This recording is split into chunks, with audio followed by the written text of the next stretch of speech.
With profound, humble gratitude and love to all venerated enlightened masters, we bow to the Almighty in soulful gratefulness for gifting us with their holy, blessed presence. May all beings be awakened by their divine grace.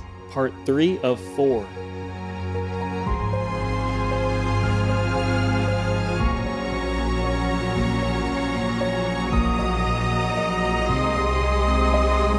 Etc. Peace for Ukraine or Ukraine now. Russia, just go home. Our programs offer many languages. Please visit suprememastertv.com/schedule.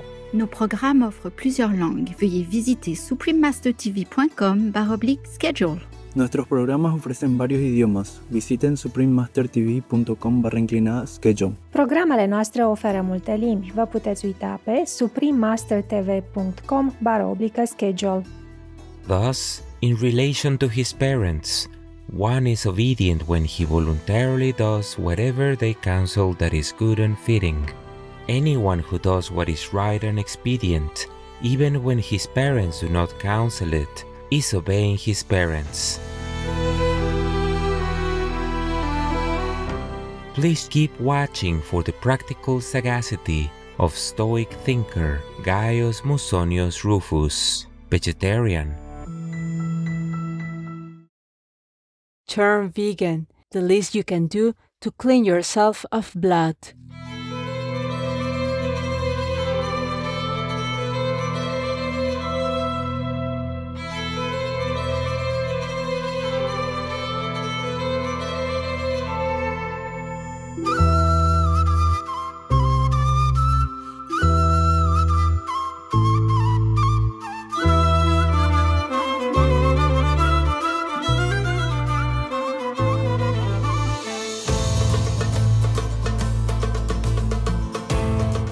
Tharme hiretesmi agapiti tartes means warm greetings, dear viewers. In Greek, the official language of Corfu, I am Elias. The beautiful Corfiotes appreciate and admire your kindness and compassion towards all living beings. May you find comfort and serenity in God's loving embrace.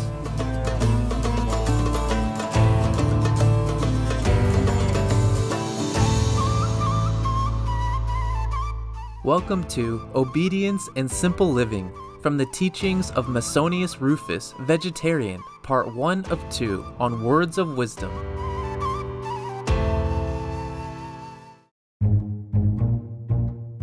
If you own a home, do you do all can to protect it? Sure would. Well, you own a planet.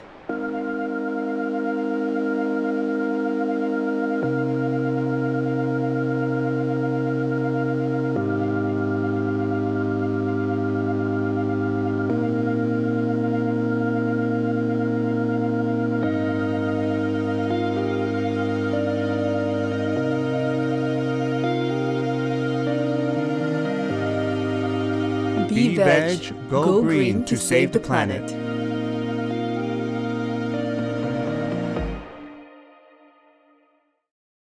Gaius Musonius Rufus, vegetarian, was one of the great Stoic philosophers of the Roman Empire. He lived in the 1st century CE and was born in Volsini, an ancient city of Etruria that is now part of present-day Italy. His philosophy focused on the study and practice of virtue. He believed that everyone is capable of being virtuous. However, people who had not learned the skills of ethical living could not be expected to live without error. Thus, he lived and promoted a simple and frugal lifestyle, which included the learning of self-control, modesty, courage, and benevolence.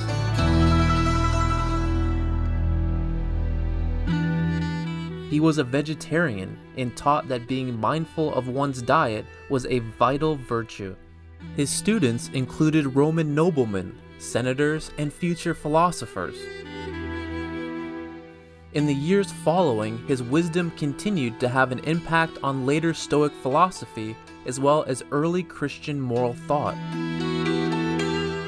Epictetus, another great Stoic philosopher, was his most notable student, whose principles were deeply influenced by his mentor. Although the works of Gaius Musonius Rufus are mentioned in the writings of Epictetus, most have been lost through time. However, his philosophical teachings in the form of aphoristic sayings and discourses were preserved by his students. This was later translated and included in Cora E. Lutz's book, Musonius Rufus, the Roman Socrates. There are 211 countries and regions which have animal people protection laws. Pakistan is one of them.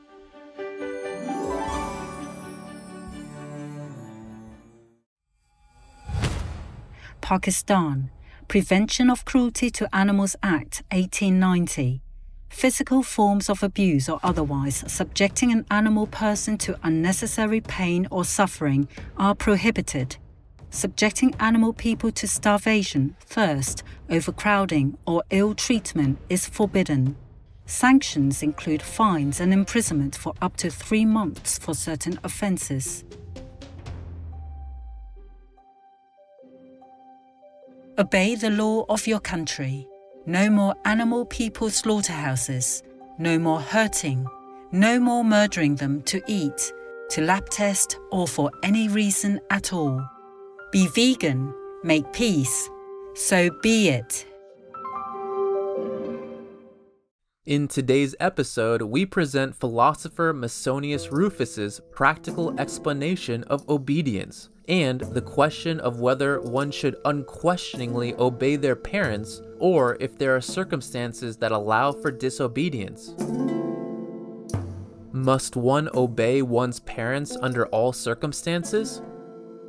A certain young man who wished to study philosophy but was forbidden by his father to do so put this question to him. Tell me, Musonius, must one obey one's parents in all things? Or are there some circumstances under which one need not heed them? And Musonius replied that everyone should obey his mother and father seems a good thing, and I certainly recommend it. However, let us see what this matter of obedience is, or rather, first, what is the nature of disobedience, and let us consider who the disobedient person is, if in this way we may better understand what the nature of obedience is. Now then, take this case. If a father who is not a physician and not experienced in matters of health or sickness should prescribe for his invalid son something which was harmful and injurious, and the son was aware of that fact, surely, in not following his father's prescription, he is not disobeying and is not disobedient, is he? It would not seem so. Or again, suppose the father himself were ill and should demand drink and food which he ought not to have, and which probably would aggravate his illness if he took it, and his son, realizing this, would not give it to him. Surely, he is not disobeying his father, is he? Certainly, one cannot think so. And yet I fancy one would consider far less disobedient than in this case. The man who, having a money-loving father, is ordered by him to steal or make away with money entrusted to him, but does not carry out the order. Or do you think that there are no fathers who give such orders to their children? Well, I know a father so depraved that, having a son conspicuous for youthful beauty, he sold him into a life of shame. If now that lad who was sold and sent into such a life by his father had refused and would not go, should we say that he was disobedient, or that he was showing purity of character? Surely, even to ask the question is scarcely necessary. To be sure, disobedience and the disobedient person are terms of reproach and shame, but refusing to do what one ought not to do merits praise rather than blame. Therefore, whether one's father or the archon or even the tyrant orders something wrong or unjust or shameful, and one does not carry out the order, he is in no way disobeying, inasmuch as he does no wrong nor fails of doing right. He only disobeys who disregards and refuses to carry out good and honorable and useful orders. Such is the disobedient man. But the obedient person behaves in just opposite way and is completely different from him. He would be the kind of man who listens to anyone who counsels what is fitting and follows it voluntarily. That is the obedient man. Thus, in relation to his parents, one is obedient when he voluntarily does whatever they counsel that is good and fitting.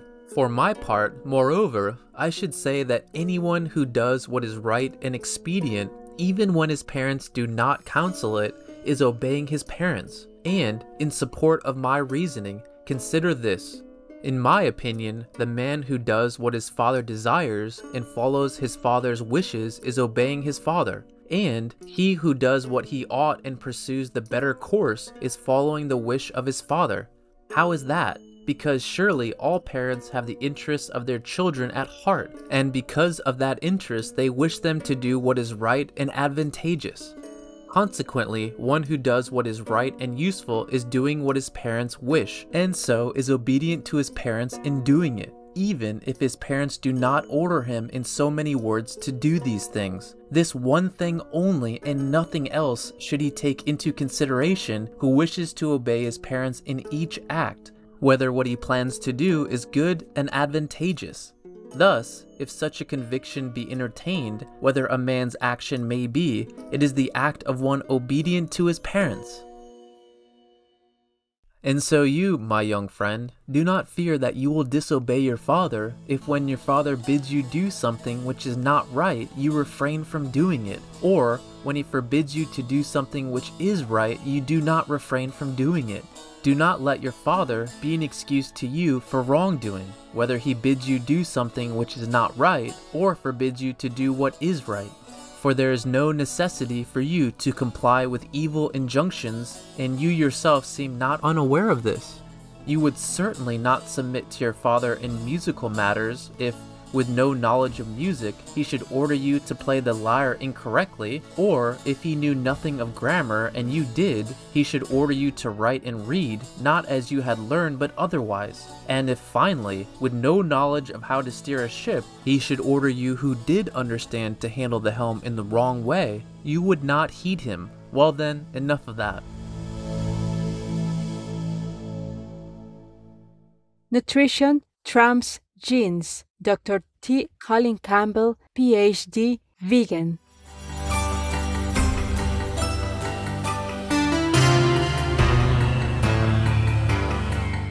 Attentive viewers, thank you for watching today's Words of Wisdom. Please join us again tomorrow for Obedience and Simple Living from the teachings of Musonius Rufus, vegetarian, part 2 of 2. Coming up next is Earth's water cycle is changing, right after noteworthy news. May the blessings of the divine be abundant in your life.